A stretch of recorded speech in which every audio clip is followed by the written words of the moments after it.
ጠላት የማይኖርህ ከሆነ ጠላትን ማትፈጥር ከሆነ አንተ ለራስህ ጠላት ትሆናለህ። የወንዶች ህይወት ባቢሮሳ ከሚባለው ከርከሮ መሰል ፍጥረት ጋር በጣም ይመሳሰላል። እነዛ ፍጥረቶች ያለማቋረጥ እየታጠፈ የሚያድግ ጥርስ አላቸው። ጥርሳቸው ካልተወገደ አድጎ የራስ ቅላቸውን ወቅቶ ይገላቸዋል። ስለዚህ ረዘም ያለ ጊዜን መቆየት ከፈለጉ ጥርሳቸውን ለማስወገድ ይፋለማሉ። በሌላ አማርኛ በጥርሳቸው ካልተዋጉበት ጥርሳቸው ራሳቸውን ይወጋቸዋል። ወንዶችም እንዲሁ ናቸው።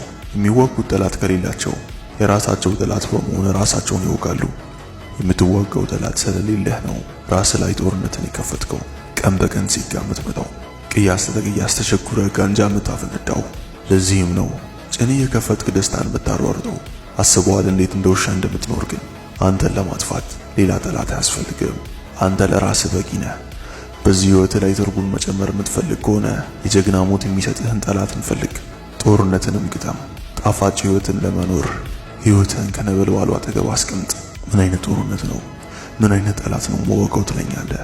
ያን ጠላት ኮሜንት ላይ ተወያዩበት። ፎሎ እንድታደርጉኝ እፈልጋለሁ። ይህ ሀበሻን አሰላው ሪያሊዝም እና ራሽናሊዝም፣ እውነት እና ምክንያት